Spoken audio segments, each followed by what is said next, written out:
नमस्कार, मेरा नाम शक्कू है। Vijay Kumar my new classroom channel पर आपका हार्दिक स्वागत है। आज की इस वीडियो में हम साइंस का चैप्टर धातु और अधातु के रासायनिक गुणधर्म को समझेंगे, ठीक है। इससे पहले वाली वीडियो में हमने मेटल्स एंड नॉन मेटल्स यानी कि धातु और अधातु के भौतिक गुणधर्म, जो उनकी फिजिकल प्रॉपर्टीज है, उनको हमने अच्छे से समझा है, जिसका लिंक आपको नीचे डिस्क्रिप्शन बॉक्स में दिया गया है। अगर आप इस चैनल पर नए हैं तो चैनल को सब्सक्राइब कीजिए और बेल आइकन को भी प्रेस कीजिए ताकि भविष्य में आने वाली वीडियो का नोटिफिकेशन आपके पास पहुंचे, ठीक है। तो चलो शुरू करते हैं। धातुओं के रासायनिक गुणधर्म पढ़ने से पहले जो हमने इनके भौतिक गुणधर्म किए थे, ठीक है, उसके बाद ये कुछ क्वेश्चंस है, ठीक है। ये प्रश्न इनको हम कर लेते हैं फटाफट से। दो क्वेश्चन है। पहला क्वेश्चन है, ऐसी धातु का उदाहरण दीजिए। पहला पॉइंट है, कमरे के ताप पर द्रव हो। जो कमरे के ताप पर द्रव कौन सी धातु होती है? पारा, ठीक है, जिसे हम मरकरी भी कहते हैं, ठीक है। और सेकंड है, चाकू से आसानी से काटा जा सकता है। क्या काटा जा सकता है? सोडियम, ठीक है, तो इसका हो जाएगा आंसर सोडियम। फिर है, उष्मा की सबसे अच्छी चालक। उष्मा की सबसे अच्छी चालक क्या है? चांदी, तो इसका आंसर हो जाएगा चांदी, ठीक है। उष्मा की कुचालक यानी कि जिसमें से हम उष्मा को प्रवेश नहीं कर सकते, ठीक है, जिसमें उष्मा का स्थानांतरण ना होता, वो क्या होता है? सीसा, ठीक है, यानी कि पीबी लेड और एचजी पारा, ठीक है। तो चलो शुरू करते हैं। जो धातु है ना, उसकी कई प्रकार से अभिक्रिया होती है, ठीक है। जैसे देखो, धातु है, ठीक है, उसकी अभिक्रिया वायु से भी होती है, जल से भी होती है, ठीक है, और अम्ल से भी होती है, ठीक है, और आपस में धातु और अधातु की भी होती है, ठीक है। और एक और है हमारा, जैसे कि अन्य लवणों के विलयन के साथ भी, ठीक है। तो कई प्रकार से इसकी अभिक्रिया हम इस चैप्टर में देखेंगे, ठीक है। तो सबसे पहले आज हम इस वीडियो में करेंगे वायु और जल के साथ, ठीक है। तो चलो शुरू करते हैं। धातुओं की वायु के साथ अभिक्रिया होती है तब क्या होता है? देखो, जितनी भी धातुएं हैं, ठीक है, धातु प्लस O2 जो है हमारी ऑक्सीजन, धातु प्लस ऑक्सीजन की अभिक्रिया होगी तो हमेशा क्या बनेगा?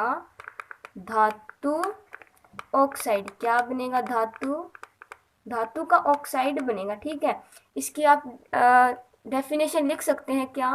कि धातु और ऑक्सीजन की अभिक्रिया करके क्या बनता है? धातु का ऑक्साइड बनता है, ठीक है। ये इसकी डेफिनेशन हो जाएगी, ठीक है, समझ आया। यानी कि जैसे कि मेटल है, ठीक है, मेटल प्लस ऑक्सीजन क्रिया करके क्या बनाता है? मेटल ऑक्साइड, ठीक है। क्या बनाएगा? Metal oxide. समझ में आ गया? हमेशा मेटल ऑक्साइड बनाएगा, यानी कि धातु ऑक्साइड बनाएगा। जब धातु की ऑक्सीजन के साथ अभिक्रिया होगी तो वो धातु ऑक्साइड बनाएगा, ठीक है। इतना समझ आ गया। इसके हम उदाहरण ले लेते हैं। जैसे कॉपर है, सॉलिड है, प्लस ऑक्सीजन के साथ अभिक्रिया हुई तो क्या बन गया? CuO, कॉपर ऑक्साइड बन गया, ठीक है। समझ आया? तो ऐसी होती है ये धातु की वायु के साथ जो भी रिएक्शन होगी, धातु के ऑक्सीजन के साथ अगर हम अभिक्रिया करेंगे तो ऐसी होती है, ठीक है। जैसे अगर हम एल्यूमिनियम की करें तो एल्यूमिनियम ऑक्साइड बन जाएगा। इसी तरह मैग्नीशियम की करें तो मैग्नीशियम ऑक्साइड बन जाएगा। जैसे हम एल्यूमिनियम की करते हैं, जैसे देखो एल्यूमिनियम प्लस O2 क्या बनाएगा? Al2O3, ठीक है।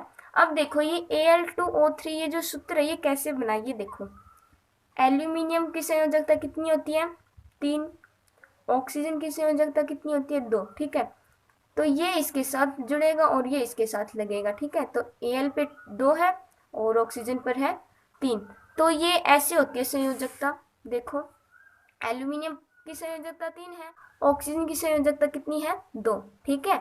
तो अब ध्यान से देखो, ये जो है वो इसके साथ जुड़ जाएगा और ये जो 3 है ना वो ऑक्सीजन के साथ जुड़ जाएगा। तो ऐसे होती है इनकी अभिक्रिया, ठीक है। तो इसमें क्या बन गया? एल्यूमिनियम ऑक्साइड, ठीक है। तो जो धातु होती है ना वो अलग अलग तरह से अभिक्रिया करती है वायु के साथ। देखो, जैसे धातु ऑक्साइड की प्रकृति क्षारीय होती है, आपको पता ही है धातु ऑक्साइड की प्रकृति क्या होती है? क्षारीय, ठीक है। धातु ऑक्साइड की प्रकृति क्या होती है? क्षारीय, यानी कि बेसिक इन नेचर। क्या होते हैं? बेसिक इन नेचर, ठीक है। धातु ऑक्साइड की प्रकृति क्या होती है? क्षारीय, ठीक है, ये हो गया। लेकिन एल्यूमिनियम ऑक्साइड, जिंक ऑक्साइड जैसे कुछ धातु ऑक्साइड अम्लीय तथा क्षारीय दोनों प्रकार से व्यवहार प्रदर्शित करती है। लेकिन ये जो एल्यूमिनियम ऑक्साइड और जिंक ऑक्साइड जैसे धातु होते हैं ना, ये दोनों से अभिक्रिया करते हैं। किससे? अम्लीय से भी और क्षारीय दोनों से अभिक्रिया करते हैं, ठीक है। अब देखो इसे हम क्या कहते हैं? उभयधर्मी कहते हैं। इसकी डेफिनेशन देखो, उभयधर्मी ऑक्साइड के नेक्स्ट टॉपिक हमारा यही है।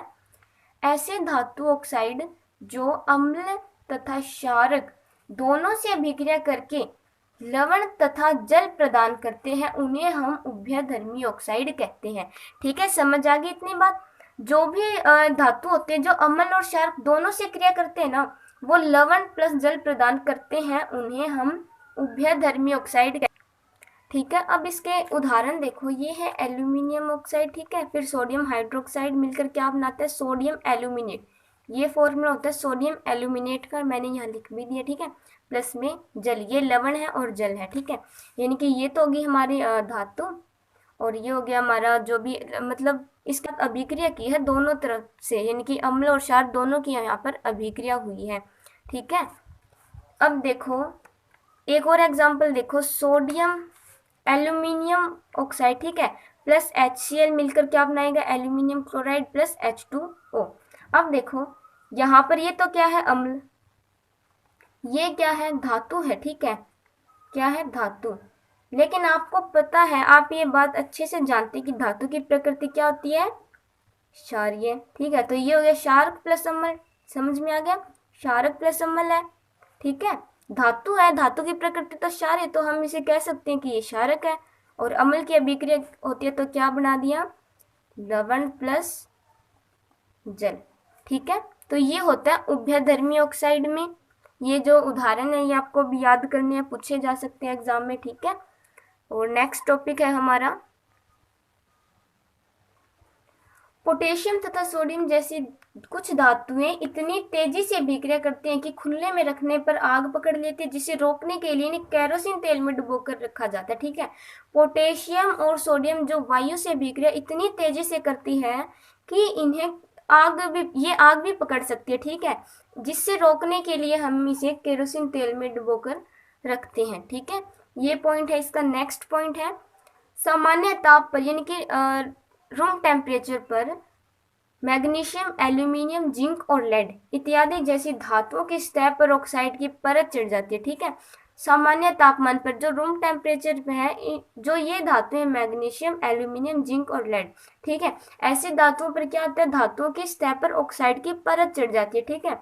जिससे क्या होता है? ऑक्साइड की यह परत धातुओं को पुनः ऑक्सीकरण से सुरक्षित करती है, ठीक है, ताकि इनका दोबारा ऑक्सीकरण ना हो। फिर क्या है हमारा, देखो नेक्स्ट पॉइंट है आयरन वायु में गर्म करने पर प्रज्वलित नहीं होता। लेकिन ये क्या है? जो लोहा है वो गर्म करने पर वायु पे जलता नहीं है, ठीक है, ये आपको पता है। लेकिन ज्वाला में लोह चूर्ण डालने पर वे तेजी से जलने लगते हैं। यानी कि हम हीट ले जाएं कोई भी उष्मा, जैसे कोई बर्नर में, तो जो लोह के चूर्ण है, छोटे छोटे चूर्ण, उनको हम जलाएंगे तो वो तेजी से जलने लगेंगे, ठीक है। नेक्स्ट टॉपिक है हमारा कॉपर भी प्रज्वलित नहीं है, तो कॉपर भी नहीं जलता, लेकिन उस पर काले रंग की कॉपर ऑक्साइड की परत चढ़ जाती है, ठीक है। ऐसी क्रिया होती है इनकी।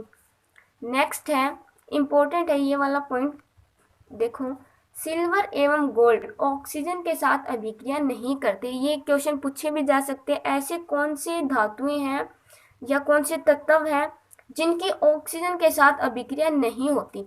तो वो है सिल्वर और गोल्ड, ठीक है। यानी कि चांदी और सोना जो ऑक्सीजन के साथ बिल्कुल अभिक्रिया नहीं करते, ठीक है। नेक्स्ट टॉपिक है हमारा, हमने धातुओं की वायु के साथ अभिक्रिया देख ली, ठीक है, कैसे क्या होता है। धातु जो है वो ऑक्साइड बनाता है, ठीक है। धातु प्लस में जो भी ऑक्सीजन है मिलकर क्या बनाते थे? धातु ऑक्साइड, ठीक है। लेकिन अब देखो धातुओं की जल के साथ अभिक्रिया करते हैं तो हमें क्या रिजल्ट मिलता है, ठीक है। देखो जो भी धातु होगी ना, धातु प्लस जल क्या बनाएगी? धातु का ऑक्साइड तो बनेगा ही इसमें, ठीक है, धातु का ऑक्साइड बनेगा, ठीक है। प्लस में हाइड्रोजन गैस यहाँ पर प्राप्त होती है, ठीक है। हाइड्रोजन गैस जब वो हमें प्राप्त होती है यहाँ, जो हाइड्रोजन गैस है ना वो निकलती है। धातु का ऑक्साइड तो बनेगा ही बनेगा, लेकिन यहाँ पर हाइड्रोजन गैस भी निकलती है, ठीक है। तो ये होता है जल के साथ जब अभिक्रिया होती है, तो इसमें ये होता है धातु के जल के साथ, ठीक है।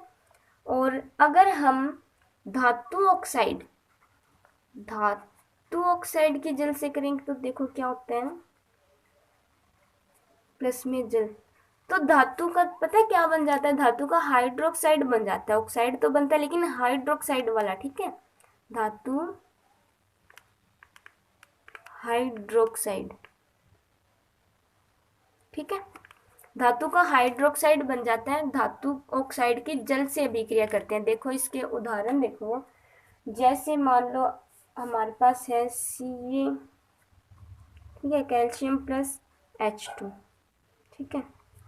तो जल के साथ करेगा तो क्या बनाएगा, कैल्शियम हाइड्रोक्साइड, ठीक है, एक्वस है, प्लस में हाइड्रोजन गैस, प्लस में हाइड्रोजन गैस, ठीक है। इतनी बात समझ में आ गई आपको कि धातु की जब भी जल के साथ अभिक्रिया होती है तो धातु का ऑक्साइड तो बनता ही है, लेकिन धातु का या तो ऑक्साइड बनेगा या बनेगा हाइड्रोक्साइड, ठीक है। इन दोनों में से एक बनेगा और साथ में हाइड्रोजन गैस उत्सर्जित होती है, ठीक है।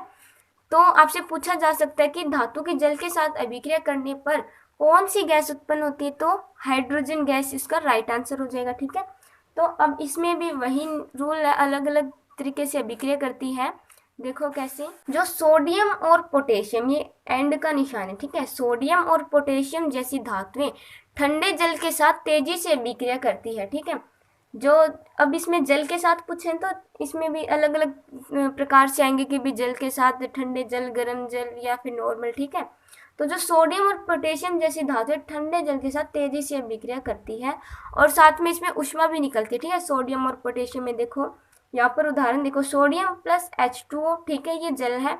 फिर सोडियम हाइड्रोक्साइड बन गया, ठीक है। हमने यहाँ कहा था ना कि भी जल के साथ अभिक्रिया या तो हाइड्रोक्साइड बनेगा या ऑक्साइड, तो यहाँ पर हाइड्रोक्साइड बना, ठीक है। प्लस में हाइड्रोजन गैस भी और ऊष्मा भी, ठीक है। थोड़ी मात्रा में इसमें क्या निकलती है, ऊष्मा भी निकलती है, हीट, ठीक है। और पोटेशियम वाले में क्या होता है, देखो पोटेशियम प्लस H2O जल, ठीक है। तो इसमें भी पोटेशियम का हाइड्रोक्साइड बन जाए। यहाँ पर जब भी जल होगा ना तो वो हाइड्रोक्साइड बनेगा, या तो हाइड्रोक्साइड या सीधा ऑक्साइड। तो यहाँ पर potassium oxide plus H2 hydrogen, इसमें भी ऊष्मा निकलती है, ठीक है, हीट, ठीक है। और नेक्स्ट देखो, अगर आपसे पूछा जा सकता है कि ऐसी अभिक्रिया बताएं जिसमें ऊष्मा भी निकलती है, ठीक है। जो ठंडे जल के साथ कौन कौन अभिक्रिया करता है, पोटेशियम और सोडियम और पोटेशियम, ठीक है। जल के साथ कैल्शियम की अभिक्रिया थोड़ी धीमी होती है। जो कैल्शियम है ना वो जल के साथ कम अभिक्रिया करता है, ठीक है। कैसे, कैल्शियम प्लस H2O, ठीक है, कैल्शियम हाइड्रोक्साइड प्लस हाइड्रोजन, इसमें ऊष्मा नहीं निकली क्योंकि कम अभिक्रिया करता है, ठीक है, कैल्शियम वाले में। तो ये आपसे अलग अलग पूछे जाएंगे भी कैल्शियम ठंडे जल के साथ करते हैं कैसे जल के साथ, ठीक है। तो इसके जो अभिक्रिया होती है ना जल के साथ वो थोड़ी धीमी होती है, ठीक है। नेक्स्ट टॉपिक देखो, मैग्नीशियम क्या है, मैग्नीशियम जल के साथ अभिक्रिया करके मैग्नीशियम हाइड्रोक्साइड एवं हाइड्रोजन गैस उत्पन्न करता है। जो मैग्नीशियम कैसे जल के साथ, ठंडे गर्म कैसे, तो मैग्नीशियम जो है जल के साथ अभिक्रिया करता है, ठीक है। और साथ में हाइड्रोजन हाइड्रोक्साइड बनाता है और हाइड्रोजन गैस तो हर में निकलती है, ठीक है। जब भी धातु की जल के साथ अभिक्रिया होती है तो हाइड्रोजन गैस हमेशा उसमें उत्पन्न होती है, हमें प्राप्त होती है, ठीक है। नेक्स्ट टॉपिक देखो, aluminium iron zinc. Aluminium iron zinc ये जो धातुएं होती है ना, ये न तो शीतल जल के साथ और न ही गर्म जल के साथ अभिक्रिया करती है। जो ये धातुएं ना, ये तीन धातुएं, ये न तो ठंडे जल के साथ अभिक्रिया करती है और न ही गर्म जल के साथ। तो ये किससे अभिक्रिया करती है, भाप के साथ, स्टीम के साथ, ठीक है। ये भाप के साथ अभिक्रिया करके धातु ऑक्साइड तथा हाइड्रोजन प्रदान करती है। आपसे पूछा जा सकते हैं ऐसी धातुओं के नाम लिखिए जो न तो शीतल यानी कि न तो ठंडे जल से करती है और न ही गर्म जल से करती है। तो वो जाएगी एल्यूमिनियम, आयरन और जिंक, ठीक है। ये क्वेश्चन भी बन सकता है, भाप के साथ कौन कौन सी धातुएं अभिक्रिया करती है, ठीक है। तो भाप के साथ ये तीनों धातुएं अभिक्रिया करती है। देखो एल्यूमिनियम वाले में क्या होता है, एल्यूमिनियम पे जब हम H2O के साथ अभिक्रिया करते हैं तो aluminium oxide plus hydrogen gas हमें प्राप्त होती है। ठीक है, ये न तो गर्म जल के साथ करती है और न ही ठंडे जल के साथ। ठीक है, और यहाँ पर देखो H2O वाटर की फॉर्म में नहीं है, लिक्विड की फॉर्म में नहीं है, गैस की फॉर्म में, क्योंकि ये भाप के साथ कर रही है ना अभिक्रिया। अब देखो आयरन में क्या है, आयरन भी भाप के साथ कर रही है, H2O गैस की फॉर्म में। ठीक है, और Fe3O4 बन गया और हाइड्रोजन गैस यहाँ पर निकली। ठीक है, नेक्स्ट टॉपिक है, ये इम्पोर्टेंट है। ठीक है, वेरी इंपॉर्टेंट है ये। लेड, कॉपर, सिल्वर तथा गोल्ड, ये जो धातुएं हैं वो जल के साथ बिल्कुल भी अभिक्रिया नहीं करती। कैसे?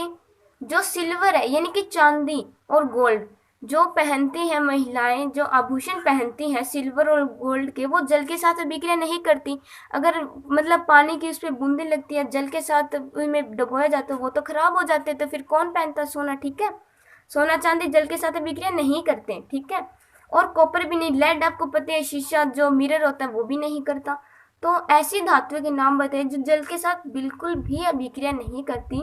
तो हो जाएगा लेड, कॉपर, सिल्वर और गोल्ड। ये धातुएं जल के साथ बिल्कुल भी अभिक्रिया नहीं करती। ठीक है, आज की इस वीडियो में हमने धातु के रासायनिक गुणधर्मों में हमने वायु, इनके ऑक्सीजन प्लस H2O जल के साथ अभिक्रिया देखी कि क्या क्या होता है। ठीक है, अगर ऑक्सीजन के साथ करते हैं तो धातु का ऑक्साइड बनता है, अगर जल के साथ अभिक्रिया होती है तो या तो धातु का ऑक्साइड बनेगा, हाइड्रोक्साइड बन जाएगा, दोनों में से एक, और साथ में हाइड्रोजन गैस निकलती है। ठीक है, तो आज के वीडियो में हमने इतना ही किया। अगर इस वीडियो के जितने भी कॉन्सेप्ट आपको समझ आए हों तो प्लीज़ वीडियो को लाइक करें और अपने क्लासमेट्स, अपने फ्रेंड्स के साथ इस वीडियो को ज़्यादा से ज़्यादा शेयर कीजिए और चैनल को सब्सक्राइब भी कीजिए। ठीक है, और मिलते हैं नेक्स्ट वीडियो के साथ। तब तक घर पर रहें, सुरक्षित रहें, कोविड नियमों का पालन करते रहें। धन्यवाद।